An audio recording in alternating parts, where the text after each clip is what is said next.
Potato टिस्टर कसा कापला drink drink drink आणि श्री गाडी कशी चालवतो. आज आम्ही चाललेलो आहे उडपीला. आत्ता 8 वाजलेले आहेत. आम्हाला सकाळी 7 वाजता निघायचं होतं. 8 वाजलेले आहेत. आम्ही आत्ता फ्रेश झालेलो. बॅग लोड करायच्या आहेत बाईक्सवर. जस्ट बॅग्स खाली आणलेले आहेत. इथे बॅग्स आहेत आमच्या आणि हे बाईक्स आमचे आणि ही सुंदर अशी विहीर आहे. ह्या प्रॉपर्टीला असा गोव्याचा टच आहे, गोव्याचं फील आहे आणि कर्नाटक असं वाटतच नाही. Y you just look here.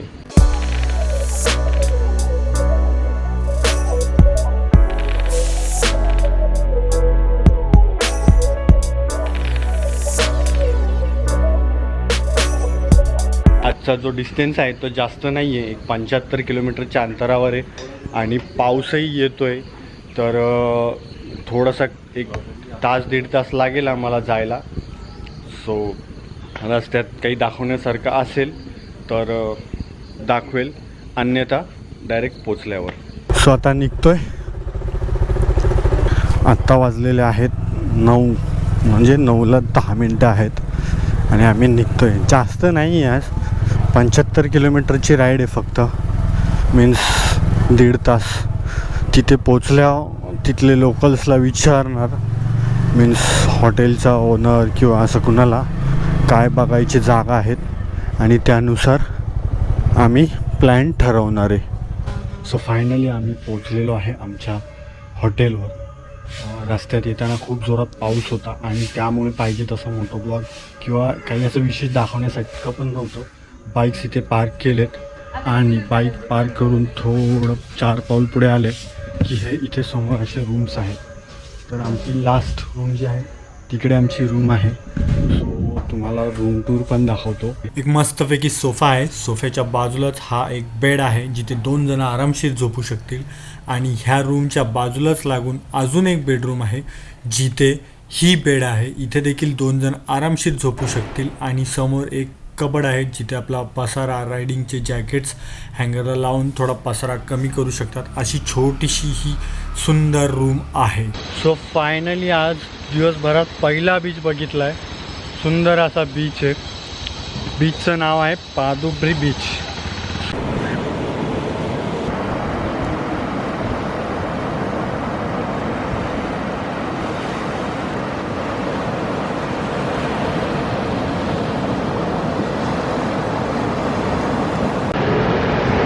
सनसेटचा time आहे. 5 वाजलेले आहेत. 1 तासभराने सनसेट होईल. परतीचा वेळ दिसतोय. सो एन्जॉय करतोय. एकटाच आहे मी आत्ता या बीचवर. जो ग्रुप आहे तो कायाकिंगला गेला आहे आणि मी एन्जॉय करतोय बीच, कारण मला बीच आवडतं. बीचच्या बाजूला टुरिस्ट येतात, कचरा का करतात मला हेच समजत नाही. या समुद्राच्या लाटा बघत वेळ कसा गेला काही कळलंच नाही. माझा जो ग्रुप आहे तो पुढच्या बीचवर कायाकिंग करायला गेलेला आहे. तर मला जाऊन आता त्यांना जॉईन व्हायला हवं. भरपूर वेळ इथे गेला. वाटेत खूप छान फोटोजेनिक जागा आहेत, तेही तुम्हाला आता दाखवतो.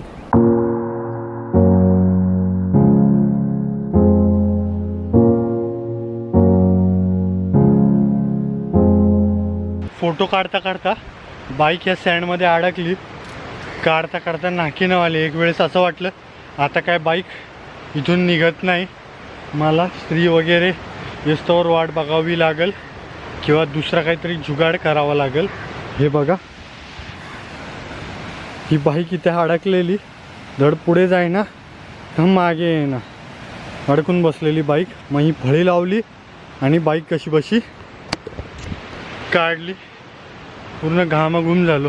फील बघा ह्या रोडचा. रोडच्या कडेला समुद्र, नारळाची झाडं, स्वच्छ हा समुद्र आणि समुद्राला लागून हे केरला स्टाईलमध्ये घर आणि घराला लागूनच हे रोड सुंदर असे. सो मी आत्ता ब्लू फ्लॅग बीचच्या इथे आलेलो आहे. Parking 10 rupees, entry fee 30 rupees आणि कायाकिंगचे 100 रुपीज असे चार्जेस आहे. वर्थ आहे. चांगली जागा आहे, बसायला जागा आहे, ग्रीनरी आहे, सुंदर सुंदर.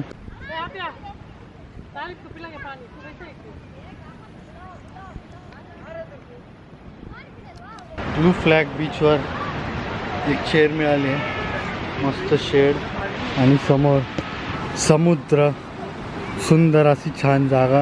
And I am enjoying myself and here my partners, my dear friend. तुम्ही खूप मस्त असं कायाकिंग मिस केलं. मला पण मजा आली ॲक्च्युली. श्री 5 दिवसापासून मला ज्या टाईपचा फोटोची वाट बघत होतो ना मी, मला तो फोटो काढायला जागा भेटलेली.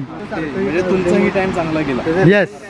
एक मस्त अशी सुंदर चेअर आहे आणि चेअरवर बसलोय आणि समोरचा व्ह्यू बघा, बीच. काय पाहिजे अजून? इथेही सेम आहे.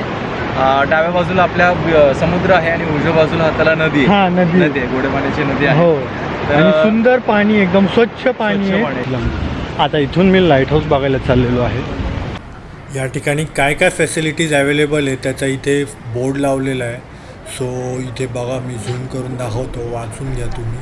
पार्किंग वगैरे, प्यायचं पाणी, वॉशरूम वगैरे भरपूर गोष्टी इथे अवेलेबल आहेत, बघून घ्या तुम्ही.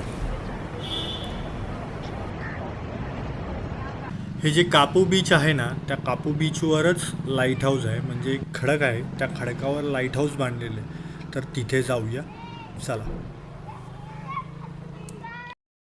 फायनली पोचलो आहे कापू बीचच्या पार्किंगमध्ये. 10 रुपये असं 2 व्हीलरचं इथे शुल्क आकारले जाते. बस, कारला देखील पार्किंग आहे आणि इथूनच बीचकडे जाता येतं. सो हे आहे कापू बीच. कापू बीच स्वच्छ बीच दिसतो आहे आणि बीच जास्त मोठा नाही आहे पण स्वच्छ आहे. आणि राईट हँड साईडला हे समोर जे बघताय तेच आहे लाईट हाऊस. तर चला तिथे जाऊया.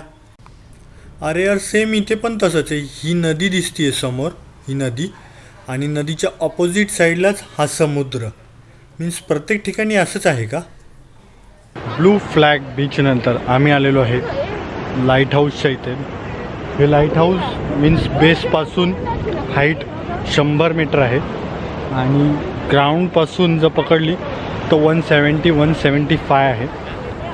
तर आत्ता हे बंद आहे, कोविडच्यामुळे हे बंद ठेवलेलं आहे. दिवाळीनंतर म्हणतात हे लाईट हाऊस चालू करणार आहे परत. पण आपण वर बेसपर्यंत जाऊन व्हिडिओ काढू शकतो. तर आत्ता आम्ही बेसच्या तिथे चाललो आहे लाईट हाऊसच्या. थोडे फोटो काढू, बीच एन्जॉय करू आणि निघू. सनसेट तर ऑलरेडी झाला आहे. त्या तिथून एंट्रन्स आहे, तिथून आम्ही असं आलो. फुल एन्जॉय करतो आहे. हा मागे लाईट हाऊस आणि लाईट हाऊसच्या ह्या मोठ्या असे दगडी आहेत. सो गाईज, आज आपण 3 बीच पाहिले, तुम्हाला दाखवलेच मी. आणि हा शेवटचा बीच, इथे लाईट हाऊसच्या पायथ्याशी बसलो आहे.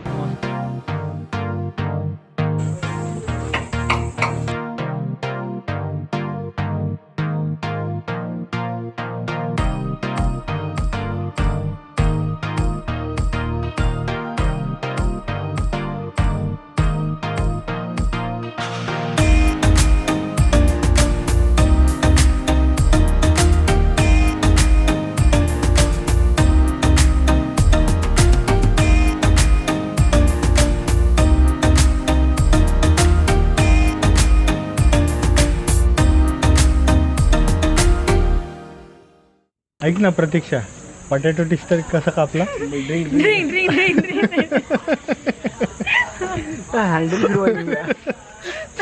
ड्रिंक. आणि श्री गाडी कशी चालत?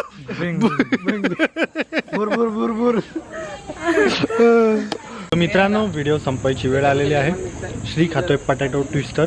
माझी पाणीपुरी तयार होतीये आणि व्हिडिओ इथंच थांबवतो.